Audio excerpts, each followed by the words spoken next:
The Indiana Pacers with a huge victory over the Portland Trailblazers in a blowout win, 111-87. And is a bonus with another huge game to lead the Pacers to victory with 23 points and 15 rebounds. Miles Turner, 11 points, 10 rebounds in 37 minutes of play, 4 of 14 from the field, 0 for 5 from 3. So this season, Turner, he's ranked 8th in fantasy basketball, but he's averaging 4 blocks a game, which is really pumping his value up. And in this one, his scoring went down. His previous game, he had 22 points, but he still finished the day with 10 rebounds. But Miles Turner, I recommended to try to sell him high this week because I don't think he's going to keep up these shot blocking numbers. And his points per game this season hasn't really been impressive. Even though he had a big game the other night, I still would try to sell him high. Malcolm Brogden, another good game for him. And what a season it's been for Brogden. He's top 10 so far in rankings in fantasy basketball. 25 points, 5 rebounds, 7 assists, 10 of 18 from the field, and 3 for 6 from downtown. Brogden, I recommended to sell him high as well. I don't think he's going to sustain it as well. He's averaging 24 points a game this season. And I think that's just a little bit too high here for Brogden. Now with Caris LeVert coming into town, that's another big scorer you're adding to this Indiana team. And obviously he plays the same positions as Brogden as a point guard or a combo guard. So we'll see in the next few days how this shakes out for this Indiana team and what kind of impact LeVert's going to have here. Sabonis, what a monster he's been, man. 23 points, 15 rebounds, 5 assists, 10 of 18 from the field, and 3 for 4 from the line for Sabonis. 0 for 2 from 3. He's been a fantasy animal. Indiana, they gave him a huge contract for a reason, and right now he's putting up big double-doubles each and every game, it seems like, for Sabonis. And this Pacer team, they're very talented. They're 8-4 for a reason, and Sabonis, he's leading the charge. Justin Holiday, decent game in this one. 25 minutes of play, 11 points, 3 rebounds, and an assist. 4 or 6 from the field, and 3 for 4 from downtown. So Holiday, he was a recommended pickup this week. He's going to help you in 3-pointers. He'll get you a few rebounds, and he'll get 12 to 15 points per game on most nights. Summer, he got another start in this one, but he has no fantasy value. And now with Caris LeVert in town, he'll probably go to the bench, and I could see LeVert starting at the shooting guard position unless they want to just bring him off the bench here. But Sumner, he shouldn't be owned in any fantasy leagues. Doug McDermott, another decent game here. 16 points, 3 rebounds, 3 assists, 6 of 14 from the field, and 1 for 6 from downtown for Dougie Buckets. But Buckets, he's not a consistent ball player. He's pretty much a one-trick pony where he'll only help you in 3-point shooting and scoring, and most nights he don't deliver enough to do that for fantasy rosters. Aaron Holiday, 21 minutes of play, 6 points, a rebound, 3 assists, 3 for 6 from the field.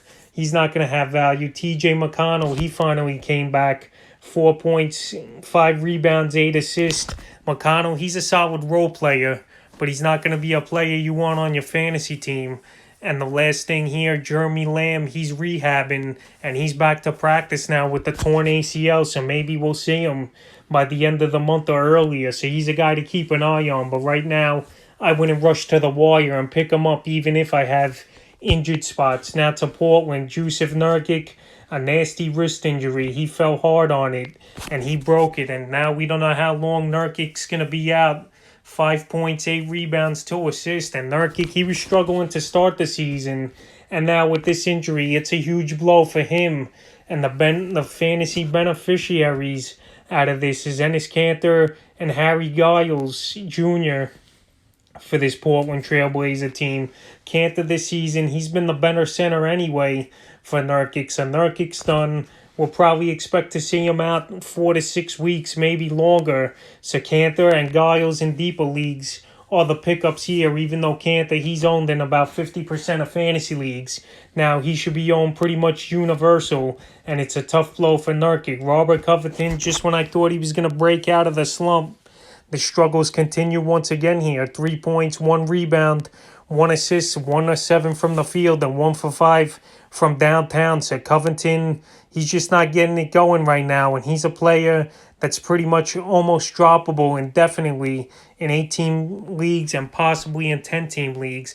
The production's not there. He's not giving you anything really in other categories besides points, and it's been a tough go so far. Maybe this injury will help him out, but who knows? It's wait to be seen here with Covington. Damian Lillard, after that huge 40-point game, he cooled off just a bit in this one with 22 points, 6 rebounds, 4 assists, 7 of 16 from the field, and 2 for 5 from downtown. You know what you're going to get from Lillard. He's a beast for a reason and a fantasy stud, and he still had a decent game for his standards with the 22, and you know he could drop 40 on any night. Derrick Jones Jr., 21 minutes, 9 points, 6 rebounds, 4 for 4 from the field.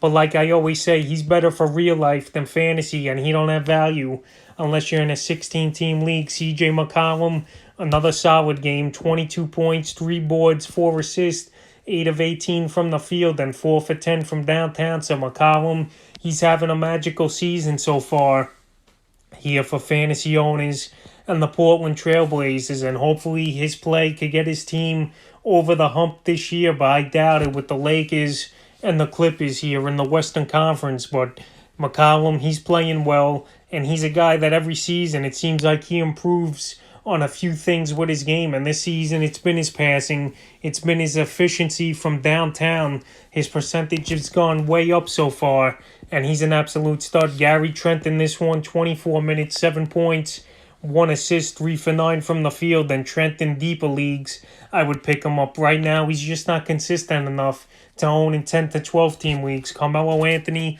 10 points, 2 rebounds, and an assist in 21 minutes, 4 for 11 from the field for Melo, and 2 for 5 from downtown. So Melo, he probably has better value in deep 12-team leagues of 14, where he'll help you in scoring, rebounding, and add about 2 threes a game. And his Cantor, he's going to be the man now at center here for Portland.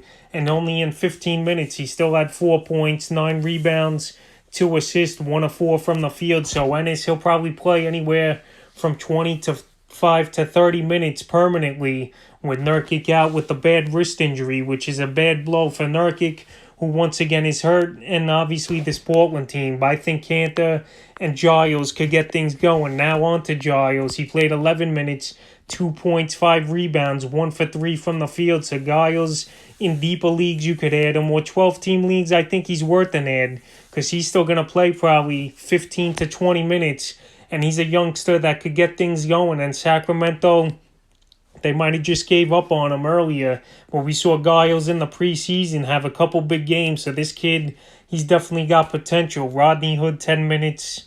He's not playing enough. And that was the Indiana Pacers at the Portland Trailblazers fantasy basketball and NBA recap.